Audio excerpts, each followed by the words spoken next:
Assalamualaikum warahmatullahi wabarakatuh. Halo semuanya, perkenalkan saya Sinta Aryani dengan NIM 2005520011. Pada video kali ini saya akan menjelaskan sebuah artikel yang sudah saya review yang berjudul Pengaruh Manajemen Laba, Leverage, dan Fasilitas Penurunan Tarif Pajak Penghasilan Terhadap Penghindaran Pajak, yang ditulis oleh Thalia Renata Octavia dan Dian Purnamasari dengan tahun terbit 2022 untuk volume keempat dan halaman 72 sampai 82 dan diterbitkan oleh Jurnal Pajak dan Keuangan Negara. Mengapa penelitian ini dilakukan? Yaitu karena pada pandemi COVID-19 pemerintah melakukan penyesuaian atas tarif pajak penghasilan yang diberlakukan kepada perusahaan-perusahaan dalam negeri, dan bentuk usaha tetap atau BUT adalah sebesar 25% ke 22% di tahun pajak 2020 dan 2021 serta 20% di tahun pajak 2022. Namun dengan berjalannya waktu di bulan Oktober 2021 pemerintah mengeluarkan kembali Undang-Undang Nomor 7 Tahun 2021 mengenai harmonisasi peraturan perpajakan yang mengatur beberapa kebijakan yang salah satunya yaitu berisi pembatalan penurunan tarif pajak penghasilan. Selanjutnya untuk tinjauan pustakanya yaitu ada teori agensi. Menurut Jensen and Mackling 1974, teori keagenan adalah di mana suatu kontrak atau ikatan satu orang atau lebih atau bisa disebut juga prinsipal memperkerjakan orang lain atau agen untuk melakukan permintaan-permintaan atas nama mereka. Permintaan ini mencakup pendelegasian khusus atau kuasa pengambilan keputusan. Selanjutnya, manajemen laba. Manajemen laba adalah satu tindakan yang dilakukan oleh manajemen perusahaan secara sengaja dengan melakukan penyesuaian terhadap laporan keuangan perusahaan dalam mendukung pencapaian tujuan yang diinginkan. Kemudian ada leverage. Leverage adalah suatu banyaknya rasio keuangan yang digunakan untuk mengetahui hubungan antara utang perusahaan dengan ekuitas yang dimilikinya. Selanjutnya, fasilitas penurunan tarif pajak penghasilan. Pajak penghasilan atau PPh merupakan cara pemungutan secara langsung yang dilakukan oleh pemerintah terhadap wajib pajaknya. Setiap wajib pajak, baik wajib pajak badan maupun orang pribadi, wajib pajak harus melaporkan surat pemberitahuan atau SPT dan menyetorkan pajak terutang yang dimiliki setiap tahunnya. Untuk pengembangan hipotesis yang pertama, yaitu hipotesis pertama adalah manajemen laba berpengaruh positif terhadap penghindaran pajak.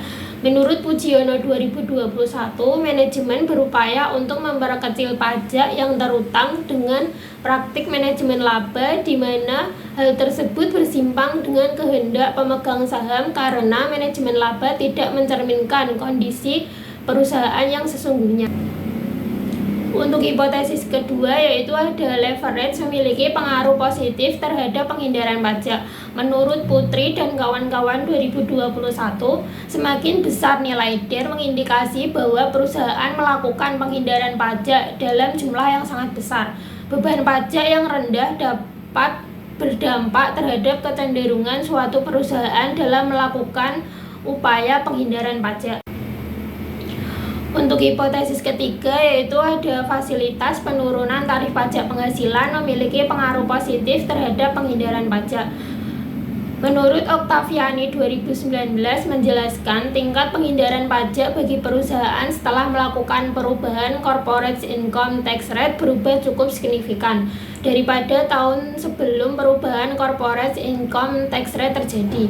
Selanjutnya untuk metode penelitiannya yaitu objek penelitian dalam artikel ini menggunakan perusahaan terbuka yang tercatat di BEI di tahun 2019 dan 2020.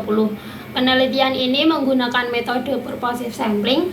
Variabel yang digunakan yaitu ada variabel independen manajemen laba, leverage, dan fasilitas penurunan tarif pajak penghasilan. Jumlah sampel data setelah outlier berjumlah 190. Hasil penelitian yang pertama menunjukkan bahwa manajemen laba berpengaruh negatif terhadap penghindaran pajak, yang artinya bahwa pola manajemen laba digunakan oleh perusahaan-perusahaan sektor manufaktur yang diteliti selama tahun 2019 dan 2020 memiliki kecenderungan untuk melakukan manajemen laba dengan pola income decreasing sebagai upaya untuk menekankan beban pajak yang akan dibayarkan oleh perusahaan. Hasil dari penelitian yang kedua menunjukkan bahwa besar kecilnya leverage tidak mempengaruhi penghindaran pajak yang dilakukan oleh perusahaan. Tingginya rasio leverage juga dapat memberikan gambaran yang kurang baik bagi investor maupun kreditor. Hasil dari penelitian yang ketiga menunjukkan bahwa fasilitas penurunan tarif pajak penghasilan memiliki hasil positif yang signifikan, yang artinya perusahaan-perusahaan yang telah melakukan penggunaan fasilitas penurunan tarif pajak penghasilan ini lebih menaati kewajiban perpajakan yang dikarenakan tarif yang sudah sangat rendah. Jadi dapat disimpulkan bahwa 1. Manajemen laba memiliki pengaruh negatif terhadap penghindaran pajak. 2. Leverage tidak berpengaruh terhadap penghindaran pajak. Yang ketiga, fasilitas penurunan tarif pajak penghasilan memiliki pengaruh positif terhadap penghindaran pajak. Terdapat beberapa saran dari penulis, yaitu yang pertama dengan memperluas variabel dependen yang diteliti dalam penelitian selanjutnya. Yang kedua, memperluas tahun penelitian yang akan dilakukan. Demikian penjelasan mengenai artikel yang sudah saya review ini. Mohon maaf apabila ada kesalahan. Sekian, terima kasih. Wassalamualaikum warahmatullahi wabarakatuh.